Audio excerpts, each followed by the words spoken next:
Amém? Abramos então as nossas Bíblias em Deuteronômio no capítulo 2.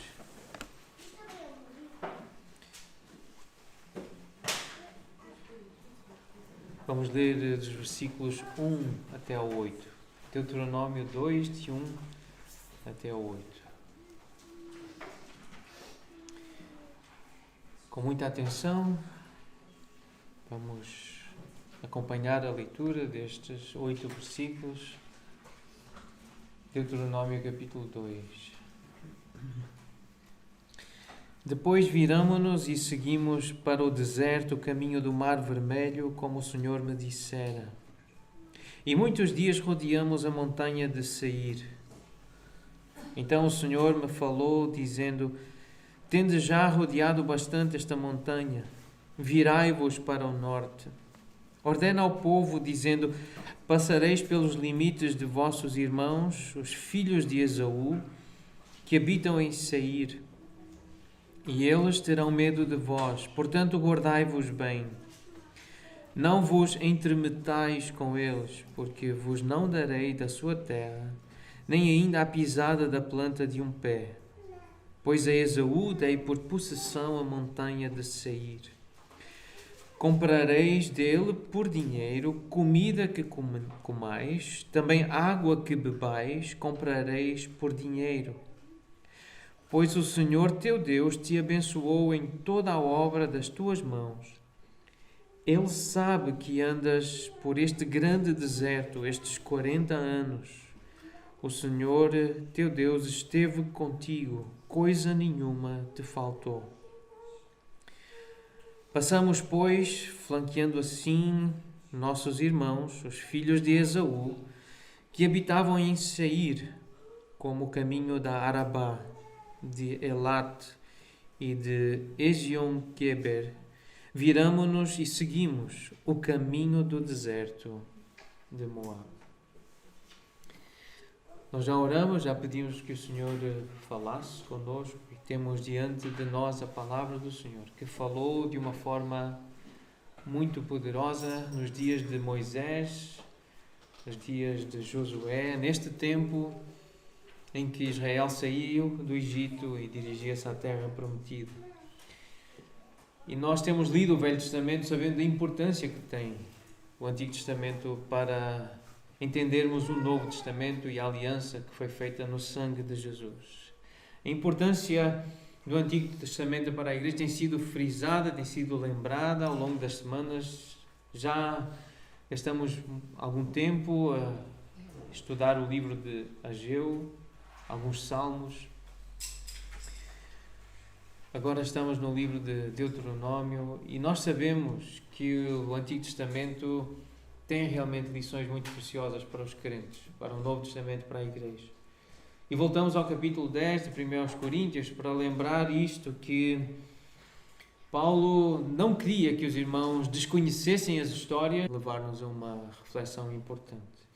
Porque o que Esaú considerava como ter um ponto de vista complacente, autossatisfatório, aquela ideia, não, eu mereço este momento, eu estou cansado, eu fui à caça, eu trabalhei muito, eu mereço um bom prato de comida. E está bonito. Eu preciso e eu mereço. Então esta ideia de se satisfazer a si, para ele era apenas uma questão de uma recompensa merecida. E um momento de prazer, de satisfação.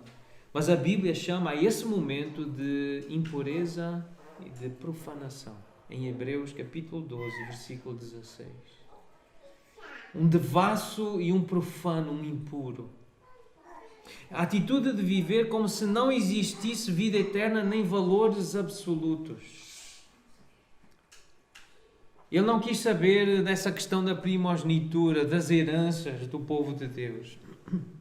O que lhe importava era aqui e agora. Aquele momento de satisfação e de prazer, de recompensa, era o que lhe importava.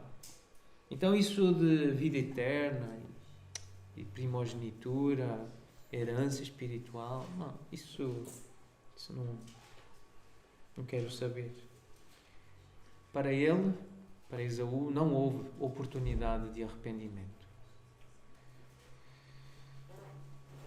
Então é um assunto sério. Parece tão simples, mas teve um impacto tão grande na vida deste homem.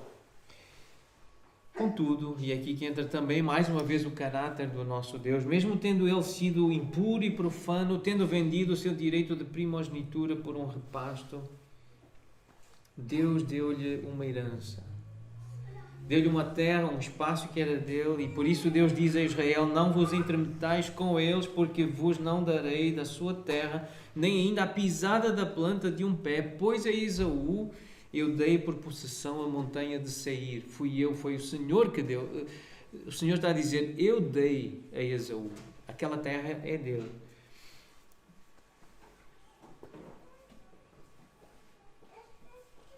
Em Josué, no capítulo 24, quando fala da divisão da terra, diz assim o versículo 4: a Isaac dei Jacó e Esaú, e a Esaú dei em possessão as montanhas de Seir, porém Jacó e os seus filhos desceram para o Egito. Mais uma vez a confirmação de que foi Deus que deu a terra ao homem que tinha desprezado a sua herança, tinha desprezado o seu papel de primogênito. E o Senhor havia prometido dar uma terra ao seu povo, mas outros povos também tinham recebido possessões de Deus. E este versículo é um dos vários indícios em Deuteronômio do conceito da natureza de Deus e da abrangência do seu poder sobre pessoas e nações além de Israel. Deus está sobre todos os povos e indivíduos. E se alguém tem alguma coisa, é porque Deus permite, é Deus que quer que essa pessoa possua, que tenha essa riqueza e esse valor. É Deus que manda em todo o universo. É Ele que está a gerir e a administrar todo o universo. E Ele tem-se mostrado bondoso e misericordioso. E por isso é considerado perfeito, porque Ele faz descer a chuva sobre justos e injustos. E o sol brilha para bons e maus, para ímpios e crentes. Então aqui em Deuteronômio, os descendentes de Esaú ainda são vistos com relativa tranquilidade, ainda não há uma animosidade que se percebe mais à frente e na história, à medida que a história se vai desenrolando, vai-se percebendo o conflito entre Jacó e Esaú, os seus descendentes, os seus filhos. E em Jeremias 49 e em Obadias, os textos repetem-se, mas há esta referência a Esaú como alguém, ou a descendência de Esaú como alguém orgulhoso, arrogante, soberbo. Diz assim em Jeremias 49, 16: o terror que inspiras e a soberba do teu coração te enganaram. Ainda que leves o teu ninho com a água, de lá te derribarei, diz o Senhor. E em Obadias, vários versículos descrevem, é um profeta que prega contra Edom, contra os descendentes de Esaú, e ele confronta desta forma: a soberba do teu coração te enganou, ó tu que habitas nas fendas das rochas, na tua alta morada, e dizes no teu coração: quem me deitará por terra? Se te remontares como a águia e puseres o teu ninho entre as estrelas, de lá te derribarei, diz o Senhor. A mesma linguagem de Jeremias, a mesma ideia: eu vou te deitar abaixo, eu vou te humilhar.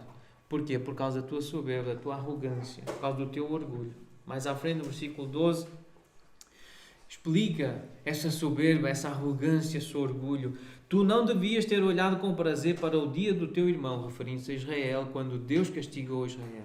Edom, os descendentes de Esaú, olharam com prazer, alegria para o dia em que eles foram castigados, foram punidos. A ruína de Judá. Não devias ter falado de boca cheia no dia da sua angústia. Porque o teu irmão está a sofrer, tu alegras-te, tu falas de boca cheia, tu és arrogante, és orgulhoso porque o teu irmão está a sofrer. Tu não devias ter entrado pela porta do meu povo no dia da sua calamidade. Tu não deverias ter olhado com prazer para o seu mal no dia da sua calamidade, nem ter lançado mão dos seus bens no dia da sua calamidade. Não devias ter parado nas encruzilhadas para exterminar os que escapassem, nem ter entregado aos que lhes restassem no dia da sua angústia. Tu aproveitaste a fraqueza do teu irmão, o momento em que eu estava a discipliná-lo, a tratar, tu tentaste tirar proveito e prazer. E o Senhor viu e não gostou e puniu Edom, puniu Esaú. Depois mais à frente no versículo 15, ainda em Obadias, diz: o dia do Senhor está prestes a vir sobre todas as nações, como tu fizeste, assim se fará contigo. O teu mal feito tornará sobre a tua cabeça. O que tu fizeste e fizeste mal, isso vai ser contra ti. Também Amós menciona Edom, os descendentes de Esaú, e Deus fala com Esaú, com os descendentes de Esaú, através de Amós, no versículo 11 do capítulo 1. Assim diz o Senhor: por 3 transgressões de Edom e por 4 não sustarei o castigo, porque perseguiu o seu irmão à espada e baniu toda a misericórdia, e a sua ira não cessou de despedaçar, e reteve a sua indignação para sempre. Por causa dessa ira, dessa indignação, dessa maldade do coração de Edom, o Senhor mandou castigo sobre os edomitas, os edomeus, sobre os descendentes de Esaú, porque trataram mal Israel, porque se alegraram com a calamidade e com a angústia de Judá.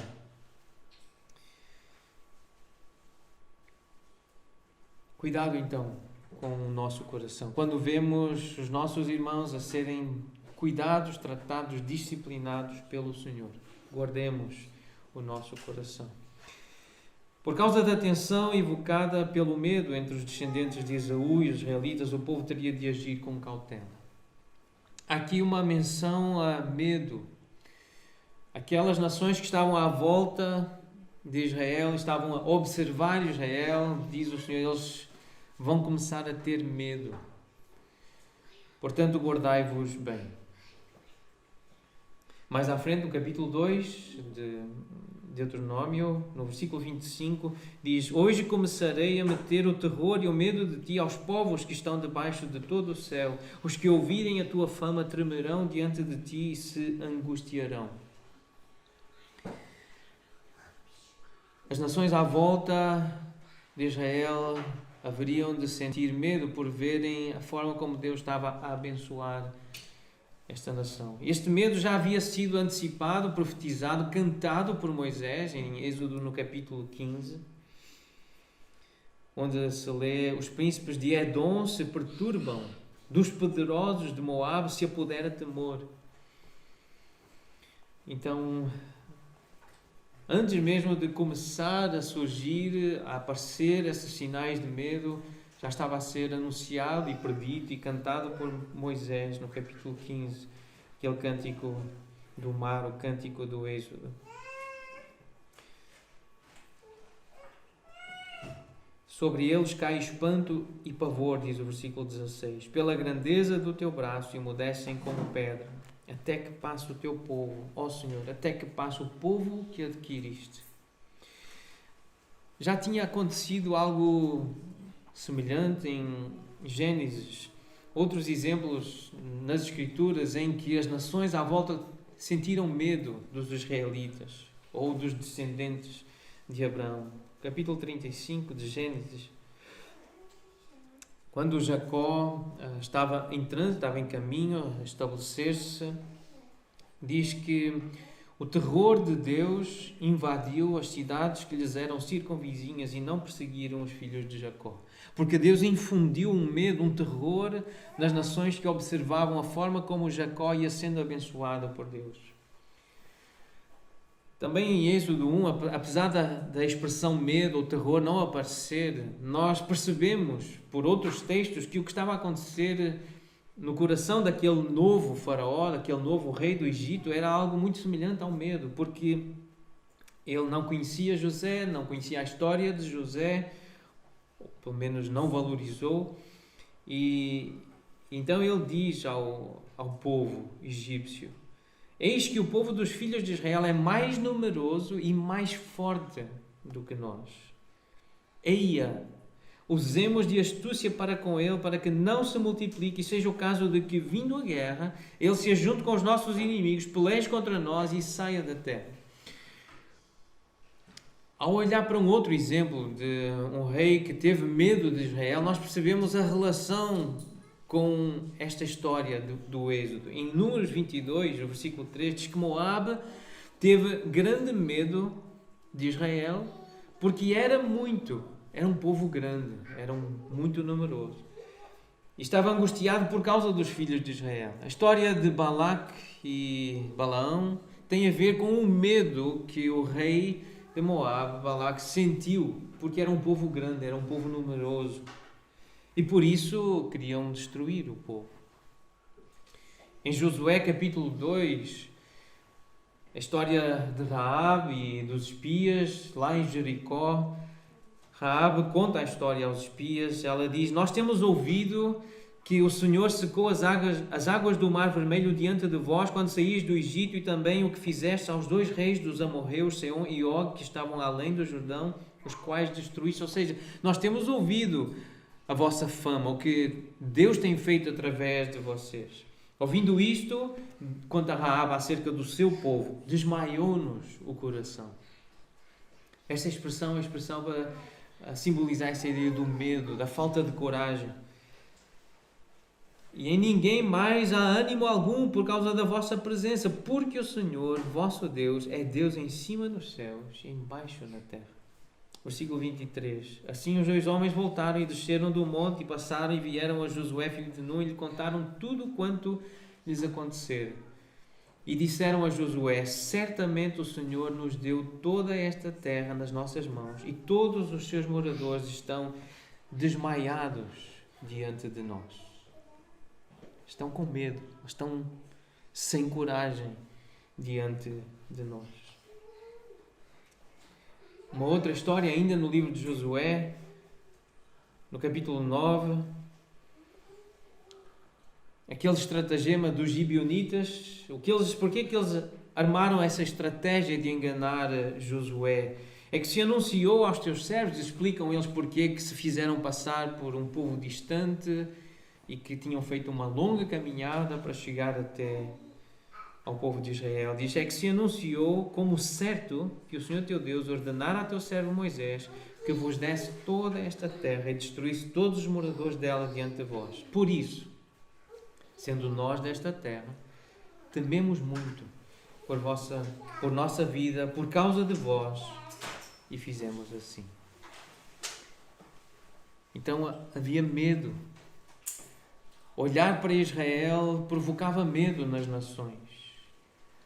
Outra história, já no final do Antigo Testamento, a história em Neemias, no capítulo 6, versículo 15, lemos que o muro para proteger Jerusalém demorou 52 dias para ser construído ou reconstruído. Algo milagroso, eles entenderam assim. Quem observou? Algo sobrenatural. E o versículo 16 diz que, ouvindo todos os inimigos, temeram todos os gentios, nossos circunvizinhos, e decaíram muito do seu próprio conceito, porque reconheceram que por intervenção de nosso Deus é que fizemos esta obra. Chamar e destacar a atenção esta expressão, decair muito do seu próprio conceito. Eles consideravam-se grandes, importantes, mas verem como Deus estava a abençoar uma nação, um povo aparentemente frágil e simples, fez com que eles sentissem medo e eles percebessem, afinal, nós não somos assim tão importantes. Decaíram no seu próprio conceito, foram humilhados, perceberam as suas limitações, a sua fraqueza diante de um Deus tão grande, que estava a abençoar um povo tão pobre, um povo espalhado, um povo tão simples, para fazer algo tão grandioso. Mas é parte do processo. O medo está muito associado ao orgulho, à arrogância, à soberba. Também em Esther, no capítulo 9, conhecemos a história, acho que a maior parte dos irmãos lembra da história de Esther, Mardoqueu. E nós lemos que aquela estratégia de Amã para destruir os judeus virou-se contra ele. E então, no fim da história, diz que no dia 13 do 12º mês, que é o mês de Adar, quando chegou a palavra do rei e a sua ordem para se executar, no dia em que os inimigos dos judeus contavam assenhorear-se deles, sucedeu o contrário. Os judeus é que se assenhorearam dos que os odiavam, porque os judeus, nas suas cidades, em todas as províncias do rei Assuero, se ajuntaram para dar cabo daqueles que lhes procuravam o mal. E ninguém podia resistir-lhes, porque o terror que inspiravam caiu sobre todos aqueles povos. Todos os príncipes das províncias e os sátrapas e os governadores e os oficiais do rei auxiliavam os judeus, porque tinham caído sobre eles o temor de Mordecai. Porque Mordecai era grande na casa do rei e a sua fama crescia por todas as províncias, pois ele se ia tornando mais e mais poderoso. E nós sabemos que porque Deus era com ele. O Salmo 14 explica isto. Versículo 5: Tomaste Sião de grande pavor, porque Deus está com a linhagem do justo. O facto de Deus estar com alguém provoca terror e medo, pavor em quem observa e que não tem Deus, obviamente.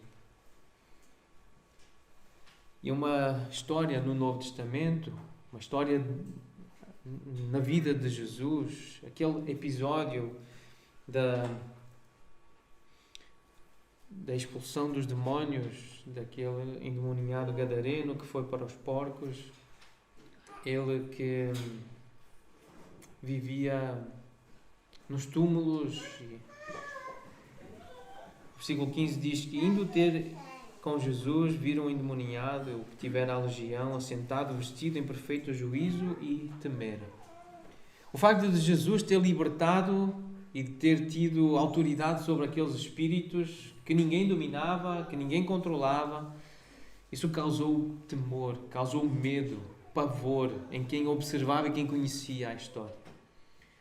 A bênção de Deus sobre a vida de um homem causou medo, pavor na vida de quem observou aquilo. Há um padrão aqui na Bíblia. E esse padrão traz-nos uma lição. O medo dos ímpios muitas vezes despertou inveja, ciúme, ira e ódio dirigidos ao povo de Deus.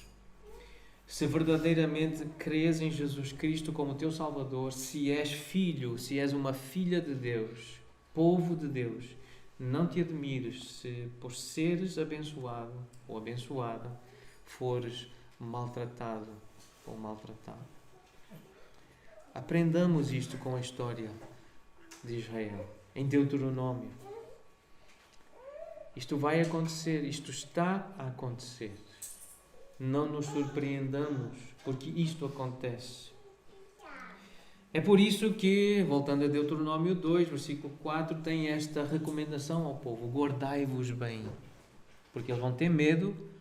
Então, se eles vão ter medo, não pensem que vocês não vão ter problemas. Protejam-se, porque eles vão ter medo. Guardai-vos.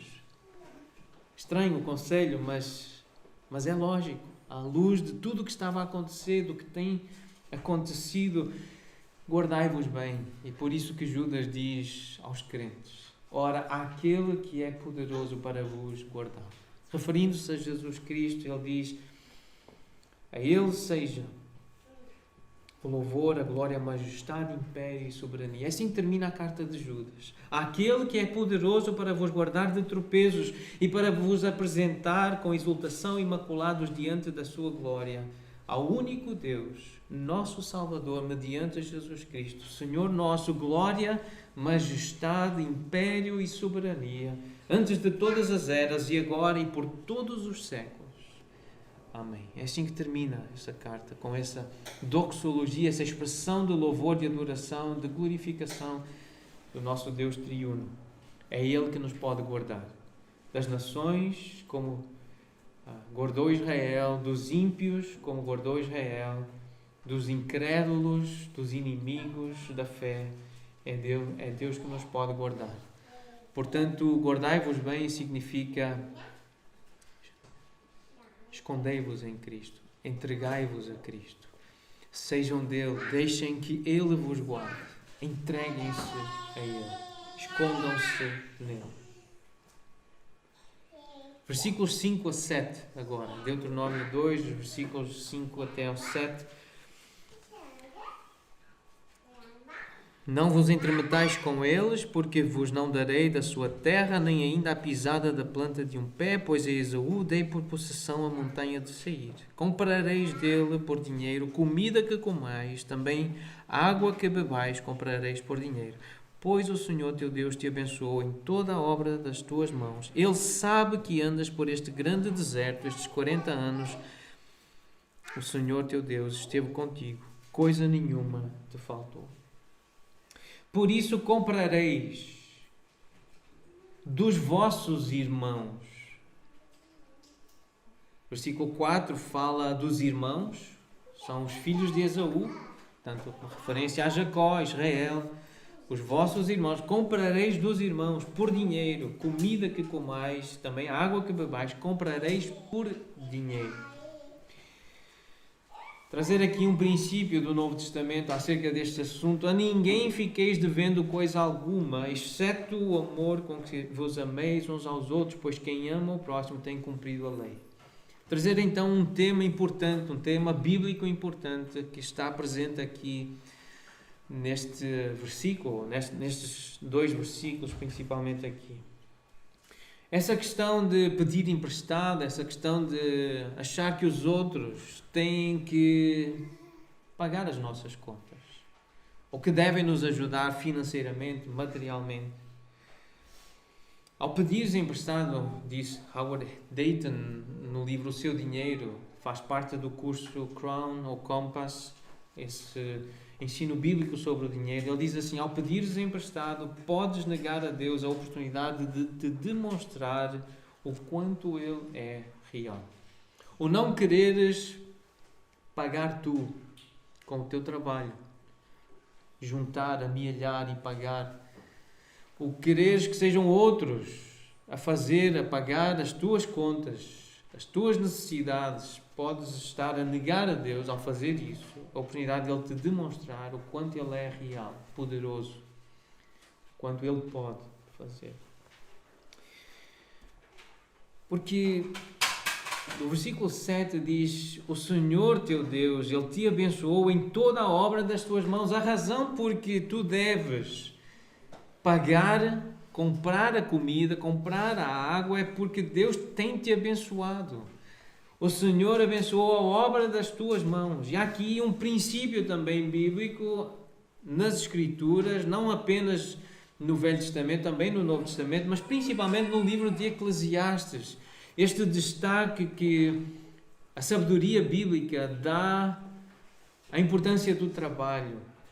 Nada há melhor, capítulo 2, versículo 24, nada há melhor para o homem do que comer, beber e fazer que a sua alma goze do bem do seu trabalho, não do dos outros, mas do seu próprio trabalho. Essa alma, esse homem, essa mulher goza esse bem do seu trabalho, comprando a sua comida, pagando a sua bebida. No entanto, eu vi também que isto vem da mão de Deus, é bênção de Deus. Poder trabalhar e comprar comida. Isto é quase como um refrão no livro de Eclesiastes, esta bela poesia hebraica. Capítulo 3, versículo 13, é dom de Deus que possa o homem comer, beber e desfrutar o bem de todo o seu trabalho. Capítulo 5, versículo 18, boa e bela coisa é comer e beber e gozar cada um do bem de todo o seu trabalho, com que se afadigou debaixo do sol durante os poucos dias da vida que Deus lhe deu.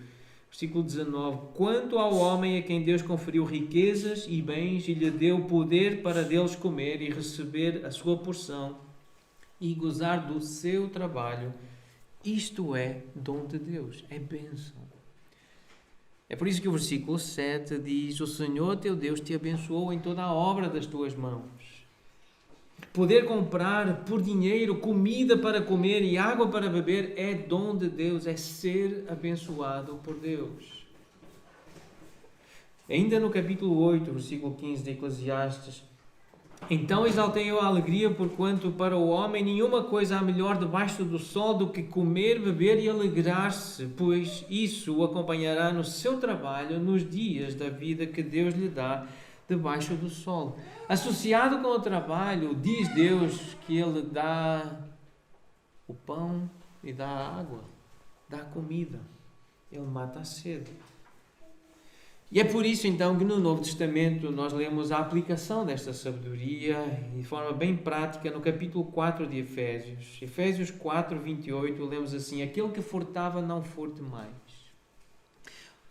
Porque pedir emprestado e não pagar é praticamente um furto, é um roubo.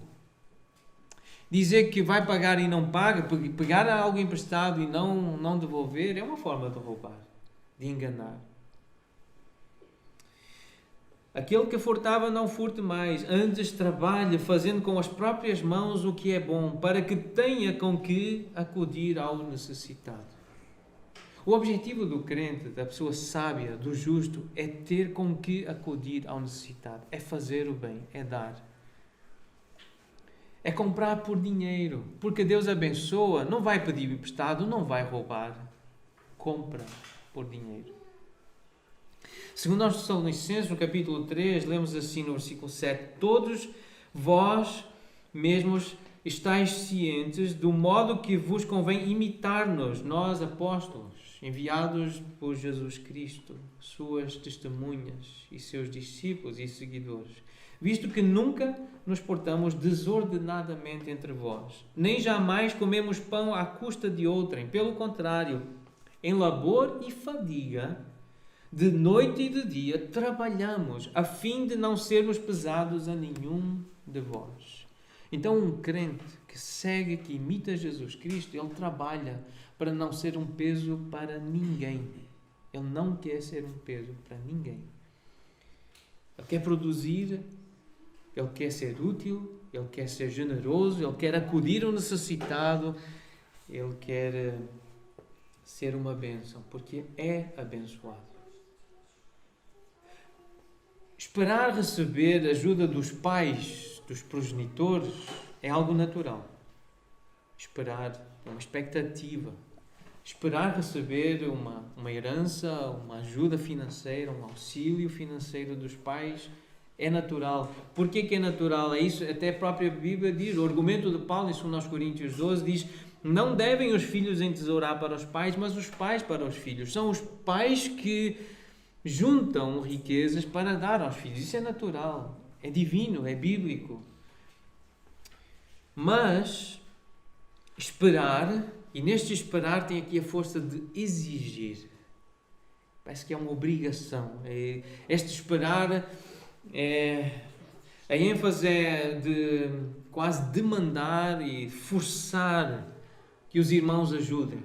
Esperar ou exigir receber ajuda dos irmãos. De novo uma referência aos filhos de Esaú.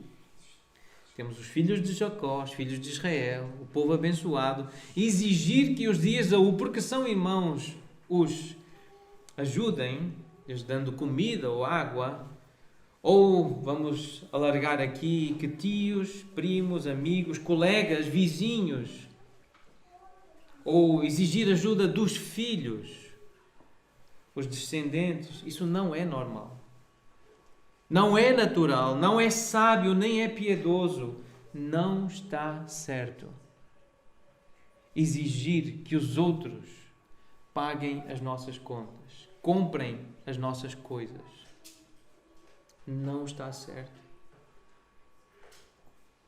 Podemos aceitar ajuda se alguém voluntariamente quiser ajudar. Não tem nada de errado aceitar ajuda de um irmão, de um amigo, de um parente próximo, de um colega, mas exigir e ficar zangado ou zangada, frustrado porque um amigo, um irmão, um parente próximo não quis ajudar, isso não é normal, não é natural, não é sábio, não é piedoso, isso não está certo. Queres comer? Compra com o dinheiro que tu ganhas, com o teu trabalho. É isso que a Bíblia ensina. Trabalha para comprares a tua comida. E se trabalhas, lembra-te que é dom de Deus. É Deus que te dá saúde para trabalhar e capacidade para fazer esse trabalho. E um texto muito claro sobre este assunto, em Atos 20, Paulo, a falar com os irmãos de Éfeso, ele diz assim: eu encomendo-vos ao Senhor e à palavra da sua graça. Esta sabedoria vem da palavra do Senhor, vem do próprio Senhor. Ele é que tem poder para vos edificar e dar herança, esta ideia da riqueza. A verdadeira riqueza e a que mais importa é a que vem do Senhor. Versículo 33 diz: de ninguém cobicei prata. E aqui já entra especificamente nesse assunto do dinheiro, da riqueza. Eu de ninguém cobicei prata, nem ouro, nem vestes. Vós mesmos sabeis que estas mãos serviram para o que me era necessário a mim e aos que estavam comigo. Tenho-vos mostrado em tudo que, trabalhando assim, é mister socorrer os necessitados. E recordar as palavras do próprio Senhor Jesus: mais bem-aventurado é dar do que receber. Por que é que eu trabalho? Por que é que nós queremos trabalhar, dizem os cristãos, disse Paulo. Queremos socorrer aos necessitados. Queremos acudir a quem precisa. Queremos ser úteis. Queremos abençoar. Queremos dar. Esse é o objetivo do crente. Mas trabalha e ajunta para poder comprar com o resultado do seu trabalho, que fez porque foi agraciado e abençoado por Deus, sem cobiçar o que é dos outros, sem desejar o que é dos outros, porque é deles, eles trabalharam, Deus deu-lhes, Deus abençoou, e nem a planta de um pé eu te darei, é deles. Ah, mas é ímpio, ele não é crente, mas é dele, eu dei, diz o Senhor. Não é para tu te apossares do que é do outro.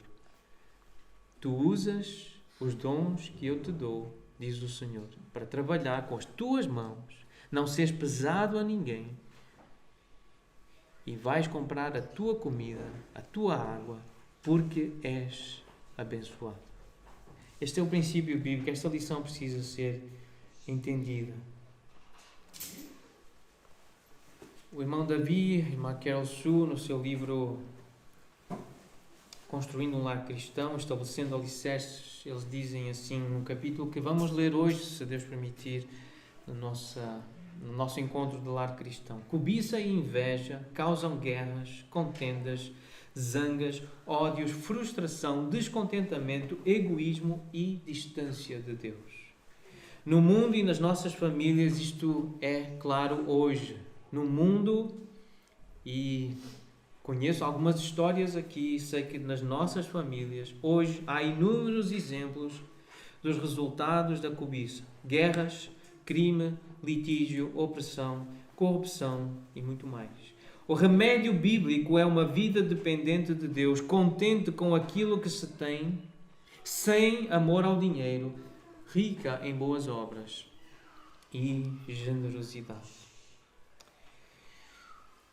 Então, fazendo uma revisão do que nós vimos hoje, do que nós aprendemos com este texto de Deuteronômio capítulo 2. Sentes-te sozinho, sozinha, no deserto, abandonado, ignorado, esquecido, desprezada, maltratada. Aproveita bem este momento, porque Deus pode estar a querer falar contigo de uma maneira muito especial. Mostrar-te as graves consequências do pecado, o teu e dos outros. Provar a tua fé, a tua confiança e a obediência. Ensinar-te importantes princípios da sua palavra. Lembremos então que o medo dos ímpios muitas vezes despertou inveja, ciúme, ira e ódio dirigidos ao povo de Deus.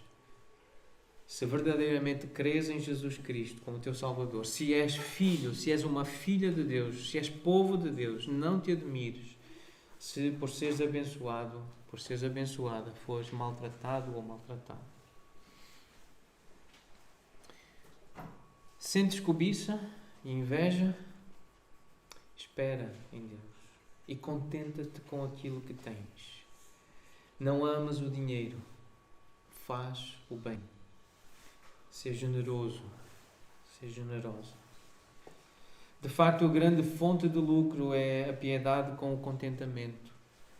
Tendo sustento e com que nos vestir, estejamos contentes.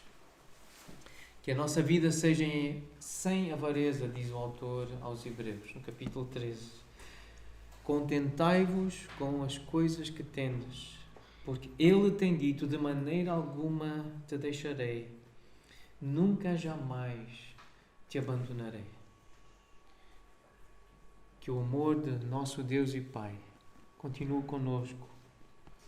A graça do Senhor Jesus Cristo que continua a ser abundante nas nossas vidas, para podermos fazer o trabalho com as nossas mãos, para sermos uma bênção, um consolo, como somos consolados pelo Espírito Santo, que sejamos um consolo para aqueles que estão necessitados. Agora estou contente. Espero que um dia consigamos dizer isto com todo o nosso coração, que aprendamos e que achamos no conhecimento do nosso Senhor.